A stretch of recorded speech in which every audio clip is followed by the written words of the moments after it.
Another episode of the series is we look at the so-called underground cities of Turkey. This is quite a famous phenomenon in Turkey, that there are huge cities. They look like ant farms on an enormous scale that are dug out under the earth. Hundreds and hundreds of rooms. The discovery of Derinkuyu, one of the most extraordinary archaeological finds in modern history, happened entirely by accident in 1963. In the small town of Derinkuyu, located in the Nevşehir province of central Turkey, a local resident decided to enlarge his basement as part of a routine home renovation project. During this seemingly ordinary task, he knocked down one of the basement walls and uncovered something truly unexpected. A mysterious room leading to a tunnel that seemed to stretch far beyond the confines of his property. This unexpected find instantly captured the homeowner's curiosity. The room he stumbled upon wasn't just any ordinary underground chamber, it was part of a vast and complex network of tunnels and rooms extending deep into the ground. Unlike anything he had seen before, this discovery hinted at a hidden world beneath the surface of Derinkuyu. Driven by a mix of astonishment and intrigue, the homeowner began to explore this newfound subterranean space. With each step, the extent of the underground network became more apparent, revealing an endless labyrinth of tunnels and rooms. The scale and complexity of the underground structure were staggering. Recognizing the significance of his discovery, the homeowner promptly notified local authorities. The authorities in turn enlisted the expertise of archaeologists, historians, and other specialists to investigate the site. This marked the beginning of a systematic exploration of Derinkuyu's underground city. As the experts delved deeper into the subterranean maze, they uncovered a sprawling underground city with a sophisticated layout that far exceeded initial expectations. It became clear that this was not merely a shelter or hideout, but a fully functional, self-sufficient city designed to house a large population. The city of Derinkuyu is an astounding example of ancient engineering prowess. Descending to a depth of approximately 85 meters, Derinkuyu stands as one of the deepest and most extensive subterranean cities discovered to date. The city's intricate layout spans multiple levels, each meticulously designed to serve specific functions, ensuring the survival and comfort of its inhabitants. The entire complex is estimated to cover an area large enough to accommodate around 20,000 people, including their livestock and food stores. This extensive underground network was constructed to provide a safe haven for large communities, especially during times of invasion and conflict. The various levels of the city are interconnected through a labyrinth of tunnels, staircases, and passageways, showcasing a sophisticated understanding of space utilization and structural integrity. Derinkuyu's design reflects a comprehensive approach to urban planning, with each level dedicated to different aspects of daily life, communal activities, and defense. The residential areas of Derinkuyu were designed to provide comfortable living spaces for families, including individual rooms and communal living areas. The living quarters in Derinkuyu can be compared to modern-day apartment complexes, where space is efficiently used to accommodate many residents in a confined area. Specific areas were allocated as stables for keeping livestock, an essential aspect of sustaining an underground community.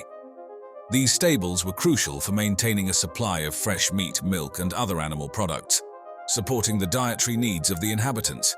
Numerous storage rooms were discovered, designated for storing food supplies, tools, and other essential items. These storage facilities ensured that the community had access to necessary resources during prolonged periods of seclusion. Large communal kitchens were found within the city, equipped to prepare meals for a significant population. These kitchens included large ovens, storage for cooking supplies, and areas for food preparation. Facilities for producing and storing wine and oil were integrated into the city's infrastructure. These presses indicate that the inhabitants not only focused on survival, but also maintained elements of their cultural and social practices such as winemaking. Ingeniously designed wells and ventilation shafts were critical for providing fresh air and water throughout the city. The ventilation shafts were strategically placed to ensure a steady flow of fresh air, preventing the buildup of harmful gases and maintaining a breathable environment. Chapels and churches within Derinkuyu highlight the importance of religious practices and community worship. These spaces provided spiritual solace and a place for communal gatherings, reflecting the inhabitants' religious and cultural values. Massive stone doors, capable of sealing off sections of the city, were a key defensive feature. These doors could be rolled into place to block entry points, protecting inhabitants from invaders. The design allowed them to be operated from within, adding an extra layer of security. The design and functionality of Derinkuyu can be intriguingly compared to modern subterranean structures like the underground cities of Montreal and Helsinki. These contemporary urban centers have developed extensive underground networks to cope with extreme weather conditions and to optimize urban space.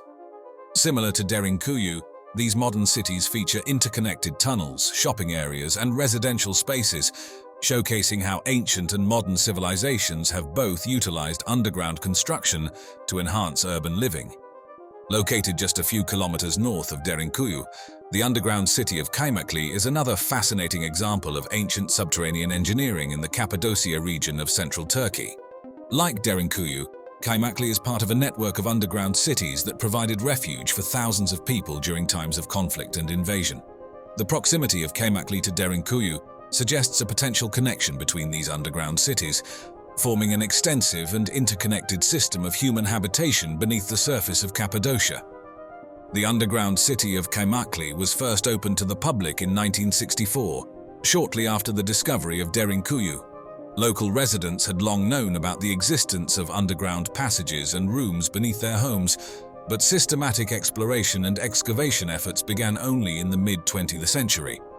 As archaeologists began to uncover more of Kaymakli, they revealed a complex and multi-level subterranean city, similar in scope and design to Derinkuyu. Kaymakli is known for its extensive and elaborate underground architecture, spread across at least 8 levels. However, only 4 of these levels are currently accessible to the public. Each level served different purposes and included various types of rooms and facilities. The residential areas in Kaymakli, like those in Derinkuyu, were designed to accommodate families. These quarters were equipped with living rooms, sleeping areas, and communal spaces, providing a semblance of normal life for the inhabitants, despite being underground. Numerous storage rooms were used to keep food supplies, tools, and other essential items. These storage facilities ensured that the inhabitants had enough resources to survive long periods of seclusion. Large communal kitchens and dining areas were found within the city, equipped to prepare and serve meals for the population. These areas included large ovens, storage for cooking supplies, and spaces for communal dining.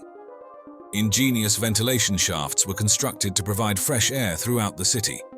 These shafts ensured a continuous supply of breathable air, maintaining a healthy environment for the inhabitants.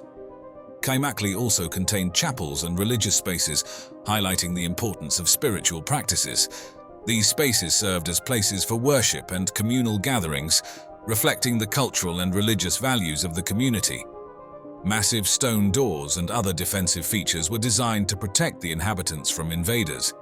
These mechanisms could seal off sections of the city, providing security during attacks. One of the most remarkable aspects of Kaymakli is the sophisticated engineering employed in its construction. The city's builders used natural volcanic rock formations, which are relatively soft and easy to carve, to create the extensive network of tunnels and rooms. Despite the softness of the rock, the structural integrity of the city has remained intact for centuries, a testament to the builders' advanced understanding of geology and engineering.